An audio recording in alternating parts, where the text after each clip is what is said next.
नमस्कार जोहार। मैं विवेक कुमार और आप देख रहे हैं वेब समाचार 24x7। झारखंड की बात में हम चर्चा करते हैं झारखंड के उन खबरों के बारे में जो कि झारखंड में चर्चाओं का विषय बनी हुई रहती है। झारखंड की बात के इस एपिसोड में हम सबसे पहले चर्चा करने वाले हैं मधुपुर उपचुनाव के बारे में। मधुपुर उपचुनाव 2021 के बारे में जो कि अभी झारखंड में हो रहा है। झारखंड की बात में हम आगे चर्चा करेंगे। झारखंड सचिवालय में जो है वो कोरोना विस्फोट हुआ और इसको लेके क्या खबरें निकल के सामने आई है वो आपको बताएंगे झारखंड की बात में। उसके बाद हम बात करेंगे झारखंड में जो किसानों के कर्ज माफ़ी योजना चालू हुई थी उसका क्या हकीकत है, क्या किसानों को का कर्ज जो है वो सही में माफ़ हुआ है, इसकी चर्चा हम करेंगे उसके बाद झारखंड की बात में। तो चलिए शुरू करते हैं ये वीडियो। उससे पहले अगर आप चैनल पर नए हैं और आपने अभी तक चैनल को सब्सक्राइब नहीं किया है तो नीचे लाल कलर का एक बटन है, उस बटन को क्लिक करके चैनल को सब्सक्राइब कर लीजिए और बगल में एक बेल आइकन होगा, उस बेल आइकन को भी प्रेस कर दीजिए तो जो भी नए वीडियो जाएंगे इस चैनल पर उसका नोटिफिकेशन आपके पास चला जाएगा। तो चलिए सबसे पहले बात करते हैं मधुपुर उपचुनाव 2021 के बारे में। आपको हम बता दें कि दिवंगत हाजी हुसैन अंसारी जी के मौत के बाद जो है वो मधुपुर उपचुनाव 2021 हो रहा है। आपको बता दें कि हाजी हुसैन जी झारखंड सरकार में मंत्री भी थे और आपको ये बता दें कि उन्होंने जो है वो बीजेपी के राज परिवार जी को 2019 के विधानसभा के चुनाव में हराया था। उसके बाद वो मधुपुर के विधायक बने थे, साथ ही झारखंड सरकार में मंत्री भी बने थे। ये झारखंड के मधुपुर का इतिहास। और हम अब अभी की बात करते हैं तो आपको बता दें कि हाजी हुसैन अंसारी के बेटे हफीजुल हसन जी जेएमएम के तरफ से चुनाव लड़ रहे हैं मधुपुर का। और आपको ये भी बता दें कि हफीजुल हसन जी झारखंड सरकार में पहले ही मंत्री बन चुके हैं और उसके बाद वो विधायक का चुनाव लड़ रहे हैं मधुपुर से। मधुपुर से बीजेपी के उम्मीदवार बने हैं गंगा नारायण सिंह जी, जो पहले आजसू में थे और आजसू से उन्होंने जो है वो अपना राजनीतिक करियर का शुरुआत किया था और बीजेपी ने इस बार के मधुपुर उपचुनाव में उनको जो है वो अपना उम्मीदवार बनाया है। और राज परिवार जी जो वहाँ से विधायक के टिकट पे चुनाव लड़ते थे, उनका टिकट जो है वो बीजेपी ने वहाँ से काट दिया है। और आपको बता दें कि अभी जो है वो चुनाव का पूरा सरगर्मी है मधुपुर में। और आपको हम ये भी बता दें कि मधुपुर में झारखंड के जितने भी नेता हैं सभी लोग पहुँचे हुए हैं। चाहे हम बात करें बीजेपी से बाबूलाल मरांडी जी, बीजेपी से रघुवर दास जी, जितने भी बड़े चेहरे हैं बीजेपी और जेएमएम से, खुद माननीय मुख्यमंत्री हेमंत सोरेन जी ने भी मधुपुर का दौरा किया। वो जो है वो मधुपुर में लगातार कैंप कर रहे हैं। और आपको बता दें कि मधुपुर का ये चुनाव जो है वो बीजेपी के लिए भी इम्पोर्टेंट है और जेएमएम के लिए भी इम्पोर्टेंट है, इसलिए क्योंकि 2019 के विधानसभा चुनाव के बाद से जो है वो झारखंड में 2 उपचुनाव पहले ही हो चुके हैं, दुमका और बेरमो। आपको बता दें कि दुमका से जेएमएम के प्रत्याशी जीते थे और बेरमो से भी कांग्रेस के प्रत्याशी जीते थे। मतलब जो सरकार अभी चल रही है उसी की जीत जो है वो दोनों जगह हुई थी। तो सीधे कहें तो हेमंत सोरेन जी का वहाँ पे अब जादू चला था, उनका चेहरा जो है वो काम किया था। अभी जो है वो मधुपुर में जो है वो चुनाव होने वाले हैं। चुनाव की तिथि है 17 अप्रैल 2021 और आपको बता दें कि 2 मई 2021 को इसका रिजल्ट आने वाला है। सुबह 7 बजे से लेकर शाम को 6 बजे तक मतदान होंगे। चूँकि ये क्षेत्र जो है वो नक्सल प्रभावित क्षेत्र नहीं है, इसलिए जो है वो चुनाव की मतदान अवधि को जो है वो चुनाव आयोग की तरफ से बढ़ा दिया गया है और सुबह 7 बजे से लेकर शाम 6 बजे तक जो है वो मतदान होंगे। कोरोना को देखते हुए जो है वो जो मतदान केंद्र है उसमें भी इजाफा किया गया है और सहायक मतदान केंद्र भी बनाए गए हैं। और आपको हम ये भी बता दें कि अन्य भी बहुत सारे प्रत्याशी जो है वो मधुपुर में उतरे हुए हैं बीजेपी और साथ ही साथ जेएमएम के अलावा, लेकिन कोई भी मुस्लिम प्रत्याशी जो है वो हफीजुल हसन जी के अलावा मधुपुर में नहीं उतरा हुआ है। जितने भी जो है दूसरे कहे तो धर्म के लोग हैं वो उतरे हुए हैं। अब ये मुस्लिम कैंडिडेट की बात करें तो सिर्फ हफीजुल हसन जी जो है वो मधुपुर से चुनाव लड़ रहे हैं। ये बात इसलिए मैं कह रहा हूँ क्योंकि मुस्लिमों की आबादी जो है वो मधुपुर में काफ़ी है। और आपको बात करें कि लोग जो कहते हैं और साथ ही सरकारी डेटा जो है उसके हिसाब से 70% जो हिंदू है वो रहते हैं मधुपुर में और 30% मुस्लिम लोग जो है वो रहते हैं मधुपुर में। अब ये देखा जा रहा है कि राज परिवार जी, क्योंकि उनको टिकट नहीं मिला और वहाँ के काफ़ी चर्चित चेहरे हैं। और कहा यह भी जाता है, मतलब कहे तो अंदर खाने से खबर ये भी आती है कि राज परिवार जी को हराने में गंगा जी का बहुत बड़ा हाथ था। ये वहाँ के राजनीति को समझने वाले लोग और बुद्धिजीवी लोगों का कहना है कि क्योंकि गंगा जी ने चुनाव लड़ा था, इसलिए जो हिंदू वोट बैंक है वो बढ़ता था और इसी कारण जो है वो राज परिवार जी 2019 में चुनाव हार गए थे। और अभी जो है वो फिर से मधुपुर उपचुनाव हो रहा है। यहाँ पे राज परिवार जी को बीजेपी की तरफ से टिकट नहीं मिला, गंगा जी को बीजेपी की तरफ से टिकट मिला। तो ये कयास लगाए जा रहे हैं कि जो राज परिवार जी हैं और उनके समर्थक है वो पूर्ण रूप से बीजेपी को या बीजेपी के दिए हुए कैंडिडेट को इस बार के चुनाव में सपोर्ट नहीं करेंगे। आपको बता दें कि राज परिवार जी का ब्राह्मण वोटरों में, मधुपुर के ब्राह्मण वोटरों में काफ़ी पकड़ है। तो ये भी कहा जा रहा है कि कुछ ब्राह्मण वोटर भी जो है वो मधुपुर से तितर बितर हो सकते हैं। अब चुनाव का रिजल्ट जो भी हो वो 2 तारीख को सामने आ जाएगा। बीजेपी भी जो है वो लगातार जेएमएम पे प्रहार कर रही है और साथ ही जेएमएम भी लगातार बीजेपी पर प्रहार कर रही है। आपको हम ये भी बता दें कि बड़े बड़े नेता बीजेपी के जो है वो मधुपुर पहुंचे हुए हैं।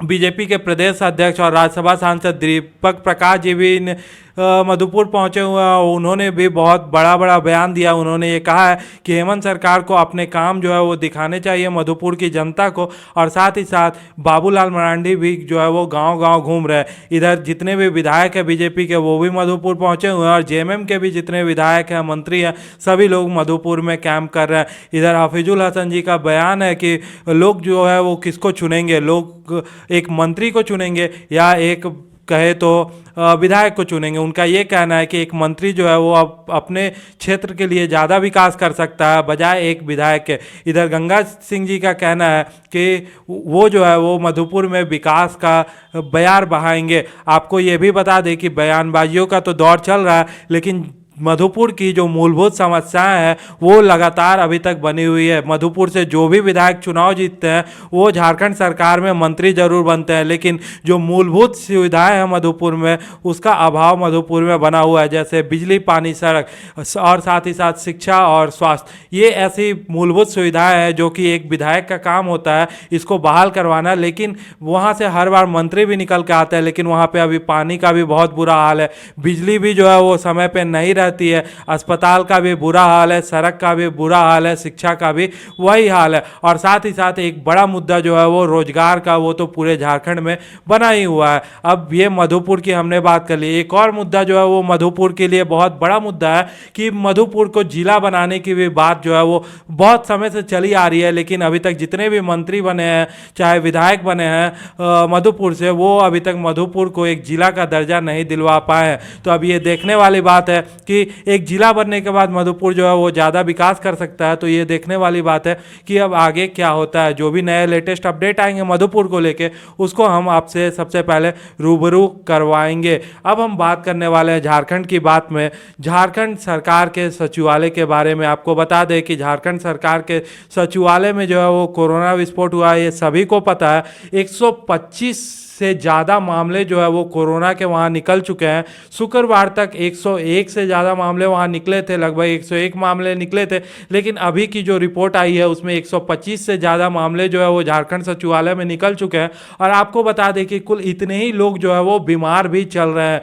इस कारण जो झारखंड सचिवालय में ये मांग उठ रही है कि रोस्टर पे जो है वो ड्यूटी अब आवंटित की जाए, ताकि जो लोग वहाँ पे काम कर रहे हैं उनके अंदर से भय दूर हो। इसके साथ ही जो सचिवालय के कर्मी है चाहे अधिकारी है, उनमें जो है वो भय जो है वो पनप चुका है। और सचिवालय के मुख्य गेट से लेके जो विभाग है, उसके भवन है और विभाग के अधिकारियों का कमरा है, वहाँ तक जो है वो सन्नाटा पसरा हुआ है। कुछ अधिकारी दिखते भी है, कुछ कर्मी दिखते भी है, उनके आंखों में भी जो है वो कोरोना का डर साफ तौर पे दिख रहा है। और आपको ये भी बता दें कि ये सभी चीज़ें होने के कारण जो झारखंड सरकार का कामकाज है वो बहुत ज़्यादा प्रभावित हो रहा है, क्योंकि 125 से ज़्यादा लोग जो है वो कोरोना की चपेट में आ गए हैं झारखंड सचिवालय के। और साथ ही साथ इतने से भी ज़्यादा लोग जो है 125 से ज़्यादा लोग जो है वो बीमार चल रहे हैं। और जो लोग अभी वहाँ पर काम कर रहे हैं वो लोग भी ये कह रहे हैं कि क्योंकि उनको अपने परिवार को भी देखना है और इससे जो है वो वहाँ पे काम करने से उनके परिवार को भी कोरोना होने का खतरा है।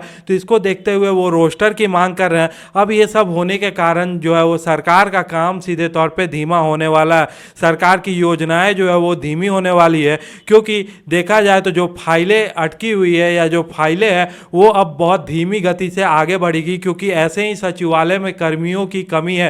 पहले से कर्मियों की कमी का दंश झेल रहा झारखंड सचिवालय ये कोरोना की मार झेल पाएगा या नहीं, ये तो आगे देखने वाली बात होती है, क्योंकि सरकारी कामकाज जो है वो लगातार इससे प्रभावित हो रहे हैं और सरकारी कामकाज जो है वो इससे रुक रहे हैं, क्योंकि अब जितने भी कम कर्मी हैं उनमें भी या तो वो कोरोना की चपेट में आ जा रहे हैं या तो वो बीमार पड़ जा रहे हैं, और बीमार पड़ने के बाद वो वेट कर रहे हैं कोरोना टेस्टिंग होने का। तो एक तरह से कहें तो कर्मियों का अभाव पूरी तरह से हो चुका है, और दूसरी तरफ कहें तो कोरोना का भय जो है वो झारखंड सचिवालय में फैल गया। अब तीसरी बात जो सबसे बड़ी बात निकल के सामने आती है कि इन सब के कारण जो झारखंड सरकार का कामकाज है वो सीधी तौर पे प्रभावित हो रहा है, क्योंकि आपको पता है कि झारखंड सचिवालय से ही जितने बड़े अधिकारी जो है वो काम करते हैं, और जितने बड़े विभाग हैं झारखंड में, चाहे कोई भी विभाग हो, वो झारखंड सचिवालय से ही काम करता है, और झारखंड सचिवालय के कर्मी ही जितने भी फाइलें आते हैं उसको आगे बढ़ाते हैं। तो अब इस कारण से जो फाइलें हैं वो धीमी हो गई है, तो झारखंड सरकार का काम भी इससे धीमा हो गया, और झारखंड सरकार का कामकाज भी इससे प्रभावित हो रहा है और भी आगे प्रभावित होने वाला है। और अगर इसी रफ्तार से कोरोना बढ़ता रहा तो सीधे तौर पे हम कह सकते हैं कि आने वाले दिनों में जो है वो कोरोना की रफ्तार दोगुनी हो जाएगी। अभी जो है वो डेली 2000 से ज़्यादा कोरोना केसेस जो है वो झारखंड में आ रहे हैं, और ऐसे ही जो है वो स्ट्रेन फैलता रहा तो वो दिन दूर नहीं है जब कोरोना केसेस जो है वो डबल हो जाएगी, और कहे तो सीधे तौर पे 4000 से 5000 केसेस एक दिन में झारखंड में निकल के सामने आएंगे, क्योंकि ये रफ्तार जो है वो बढ़ती ही जा रही है। चाहे बात करें सचिवालय की, चाहे बात करें स्कूल कॉलेजों की, चाहे हम बात करें एक्सएलआरआई की। अभी जो है वो नई खबर, लेटेस्ट अपडेट ये है कि रेलवे के भी विभागों में, रेलवे के भी कर्मियों में जो है वो बहुत प्रचुर मात्रा में कोरोना जो है वो पाया जा रहा है, और कहे तो कोरोना पेशेंट जो है वो पाए जा रहे हैं। तो सीधे तौर पे ये एक बात हुई, और इससे जो है वो ये भी देखा जा रहा है, अभी झारखंड के स्वास्थ्य मंत्री बन्ना गुप्ता जी का भी बयान आया है, और उन्होंने भी ये कहा है कि झारखंड में जो है वो कोरोना को ठीक करने वाली दवाइयों की कमी है। उन्होंने देश के स्वास्थ्य मंत्री से खुद बात किया, हर्षवर्धन जी से, और ये कहा कि दवाओं की जो है वो कालाबाजारी हो रही है और दवाएं जो है वो जल्द से जल्द उपलब्ध करवाई जाए। पहले उन्होंने ये कहा था कि झारखंड में जो है वो कोरोना वैक्सीन की कमी हो रही है, उसके बाद भारत सरकार के द्वारा झारखंड सरकार को जो है वो 12 लाख कोरोना की वैक्सीन जो है वो पहुंचाई जा चुकी है, और झारखंड रांची एयरपोर्ट पे जो है वो उतर चुकी है। इस बार जो झारखंड के स्वास्थ्य मंत्री है उन्होंने दवाओं की मांग की है। अभी आगे देखने वाली बात होती है कि कब ये दवाओं की आपूर्ति जो है वो भारत सरकार की तरफ से झारखंड सरकार को करवा दी जाती है। झारखंड की बात में हम आगे बात करेंगे। आप सभी को पता है कि झारखंड में जो है वो कर्ज माफ़ी योजना चालू की गई थी। सरकार ने बड़े जोर शोर से जो है वो इस योजना को चालू किया था, और साथ ही साथ आपको हम ये भी बता दें कि सरकार की ओर से लगभग इस योजना की वाहवाही जो है वो लूटी जा चुकी है, और सरकार जो है वो सांकेतिक रूप से किसानों को जो है वो इसका लाभ दे चुकी है, और मीडिया में और कहे तो किसानों तक ये खबरें पहुंचाई जा रही है कि किसानों को जो है वो इसका लाभ मिल रहा है, और किसानों के जो है वो 2 लाख तक के कर्ज जो है वो माफ़ हो रहे हैं। सरकार ने पहले 5000 तक के कर्ज माफ़ करने की बातें कही थी, उसके बाद जो है वो इसको सरकार ने बढ़ा दिया था। अब इम्पोर्टेंट बात यह है कि योजना कहाँ पे पहुँची है, और क्या जो किसान है झारखंड में उनको इस योजना का लाभ मिला है कि नहीं मिला है, इसकी पड़ताल झारखंड की बात में हम आपके लिए लेके आए हैं। पूरा रस निचोड़ने वाले हैं हम झारखंड में चल रहे कर्ज माफ़ी योजना की। एक एक डेटा जो है वो हम निकाल के लाए हैं आपके लिए, और इस डेटा के माध्यम से हम समझेंगे कि आखिर कर्ज माफ़ी योजना जो है वो चल रही है कि नहीं चल रही है, किसानों को जो है वो इसका लाभ मिला कि नहीं मिला। सरकार ने जो इसकी वाहवाही लूटी कि किसानों का कर्ज माफ़ कर दिया गया है, वो असल में हुआ कि नहीं हुआ, इस रिपोर्ट के माध्यम से हम आपको बताएंगे। तो सबसे पहले हम बात करें तो झारखंड में कुल मिला के 78,000 किसानों के लिए 300 करोड़ रुपए जो है वो कर्ज माफी के फंस गए हैं। ये हम आपको शुरुआत में ही बता दे रहे हैं, क्योंकि ये पूरा रिपोर्ट जो है वो इसी डेटा पे बेस्ट है। आपको बता दें कि अन्नदाता जो झारखंड में है उनको इस योजना का इस वित्तीय वर्ष में 2020 और 21 में 2020 से 21 में लाभ नहीं मिल सका। और क्यों नहीं लाभ मिल सका, इस रिपोर्ट के माध्यम से हम समझेंगे। आपको बता दें कि 78,000 किसानों से जुड़ा 300 करोड़ रुपए जो के का बिल जो है वो 31 मार्च को ट्रेजरी में ही फंस गया। यही जो है वो सबसे बड़ा मामला है कि 78,000 किसानों की कर्ज माफ़ी के लिए जो बिल बनाया गया था वो 31 मार्च को जो है 31 मार्च 2021 को ट्रेजरी में ही फंस गया। ट्रेजरी से वो पास तो हो गया लेकिन बैंक तक पहुंचा ही नहीं। और आपको बता दें कि जो 300 करोड़ रुपए किसानों के कर्ज माफ़ी में मिलने वाले थे 2020 और 21 के वित्तीय वर्ष में, वो रह गए। किसानों को जो है वो इसका लाभ नहीं मिला है। इस वजह से इस रिपोर्ट को हम आपके सामने पेश कर रहे हैं, क्योंकि सरकार के द्वारा कुछ किसानों को जो है वो इसका लाभ दिया गया और सांकेतिक रूप से यह दिखा दिया गया कि कर्ज माफी योजना की शुरुआत हो चुकी है। लेकिन असली बात यह है कि वित्तीय वर्ष 2020 और 21 में किसानों को जो है वो कर्ज माफी का लाभ ही नहीं मिला है झारखंड में। और ये हम समझेंगे इस रिपोर्ट से। आपको बता दें कि वित्तीय वर्ष 2020 और 21 में कर्ज माफी का लाभ जो है वो बिल्कुल भी नहीं मिला है किसानों को। कुछ इक्का दुक्का किसान है उन्हीं को जो है वो इसका लाभ मिला है। आपको बता दें कि 50,000 तक के कर्ज माफ के लिए सरकार ने जो है वो वादा किया था और उसके बाद इसको बढ़ा के जो है वो लाख तक कर दिया गया और उसके बाद जो है वो आगे की बातें हुई। आपको बता दें कि कृषि विभाग ने इसके लिए बजट में 200 करोड़ रुपए की व्यवस्था की थी। आपको बता दें कि एक बड़ा रकम जो है वो इसके लिए स्वीकृत किया गया था।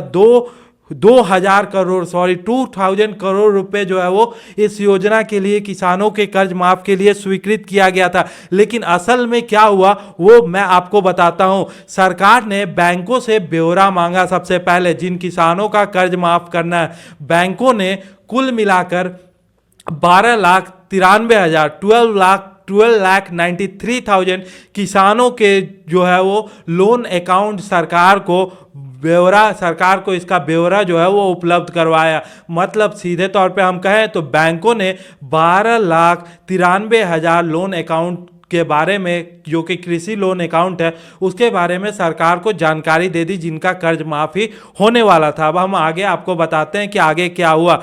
आगे ये हुआ कि सरकार ने फैसला लिया कि जिनका लोन एनपीए हो गया है उनको जो है वो इस योजना का लाभ नहीं मिलेगा। मतलब वैसे लोग जिनका जो है वो लोन एनपीए हो गया, एनपीए का मतलब जो है वो बैंक ने उनका लोन जो है वो क्लोज कर दिया है और उनके ऊपर जो है वो बैंक लीगल एक्शन ले रही है, उनको जो है वो कर्ज माफी योजना का लाभ नहीं मिलेगा। अब आपको बताते हैं कि इसके बाद क्या हुआ। इसके बाद जो है वो सरकार के इस निर्देश के आने के बाद सरकार ने सिर्फ 9,07,000 किसानों को जो है वो कर्ज माफी योजना में शामिल किया, क्योंकि बहुत सारे ऐसे किसान थे जिनका लोन अकाउंट एनपीए हो गया था तो उनको जो है वो इस योजना में शामिल नहीं किया गया। तो 12,93,000 किसानों में से 9,07,000 किसानों को ही कर्ज माफी योजना में लाभ देने का फैसला झारखंड सरकार ने लिया। अब आपको हम बताते हैं कि उसके बाद क्या हुआ।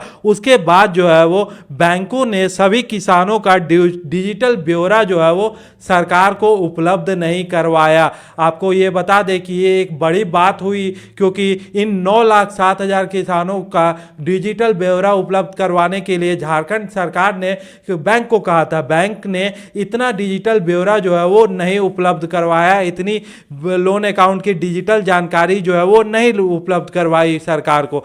इसके बाद बैंकों ने 9,07,000 किसानों में से करीब 3,50,000 किसानों का ही डिजिटल ब्यौरा, डिजिटल सत्यापन किया। मतलब आपको बता दें कि सरकार ने ये कहा था कि इन किसानों का जो 9,07,000 किसान हैं उनका डिजिटल केवाईसी करने के लिए सरकार ने कहा था, लेकिन बैंक जो है वो इतना डिजिटल केवाईसी नहीं करवा पाई। उसके बाद जो है वो बैंक ने 3,50,000 लोन अकाउंट का, जो कृषि लोन अकाउंट है, उसका डिजिटल ई केवाईसी कर दिया। उसके बाद हम आपको बताते हैं कि इस सत्यापन होने के बाद क्या हुआ।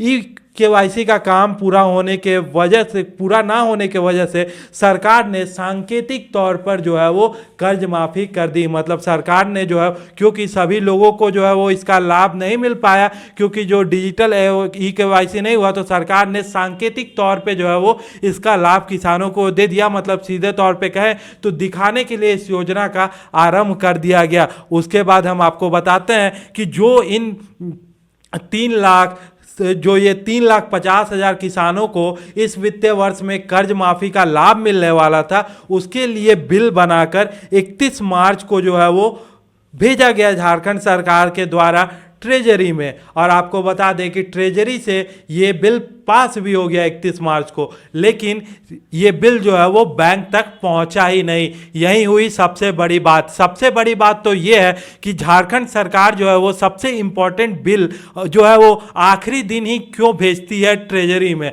ये भी एक देखने वाली बात है। क्योंकि 31 मार्च को ही ये बिल क्यों ट्रेजरी में भेजा गया और क्यों नहीं पहले भेजा गया। और सबसे बड़ी बात यह है कि ट्रेजरी ऑफिसर ने यह कह दिया कि तकनीकी रूप से खामी के चलते ये बिल जो है वो बैंक में भेजा ही नहीं जा सका, और बिल जो है वो बैंक में भेजा ही नहीं जा सका तो रुपए का निकासी हुआ ही नहीं। और जब रुपए का निकासी हुआ ही नहीं तो जो 3,50,000 का किसानों को जो इसका लाभ मिलने वाला था, आपको बता दें लाभ तो कुल 12 लाख को मिलना चाहिए था, लेकिन 12 लाख में से भी जिनका एनपीए हुआ था उनको हटा के 9 लाख किसानों को इसका लाभ मिलना चाहिए था। लेकिन क्योंकि डिजिटल सत्यापन नहीं होने पाया था तो मात्र 3,50,000 किसानों को जो है वो सरकार ने कर्ज माफी का वादा किया था। और उसके बाद भी जो है वो इस साल 2020 और 21 के वित्तीय वर्ष में किसानों को इसका लाभ नहीं मिल सका, क्योंकि ट्रेजरी अफसर ने बिल को पास तो कर दिया, लेकिन बिल जो है वो इस वित्तीय वर्ष बैंक तक पहुंच ही नहीं सका।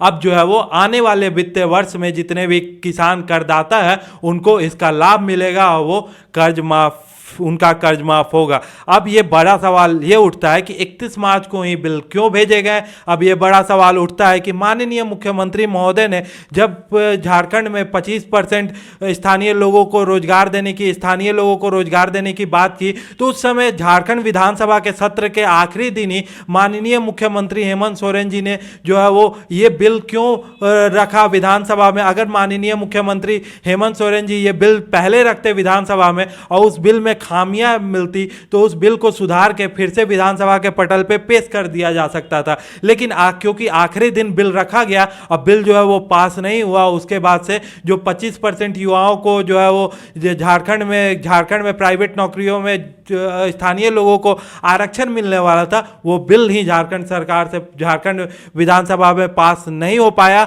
और जो बिल है वो धरा का धरा रह गया। अब नेक्स्ट बार जब विधानसभा का सत्र होगा, उस विधानसभा के सत्र में ये बिल पास होने पाएगा। अब इस बार भी जो कर्ज माफी हुई तो आप समझ गए होंगे कि कर्ज माफी कहां तक हुई है और किसानों को जो है वो इस वित्तीय वर्ष कर्ज माफी का लाभ मिला है कि नहीं मिला है। इस पूरे रिपोर्ट से हमने आपको सत्य की जानकारी दी। झारखंड की बात के इस एपिसोड में बस इतना ही। मिलते हैं आपसे नए एपिसोड में नए कंटेंट के साथ। तब तक के लिए आप सभी का बहुत बहुत शुक्रिया, बहुत बहुत धन्यवाद, बहुत बहुत थैंक यू। और इसी तरह के वीडियोज को देखने के लिए चैनल को सब्सक्राइब कर लीजिए। बगल में एक बेल आइकन होगा, उस बेल आइकन को भी प्रेस कर दीजिए, तो जो भी नए वीडियोज आएंगे इस चैनल पर उसका नोटिफिकेशन आपके पास चला जाएगा। धन्यवाद।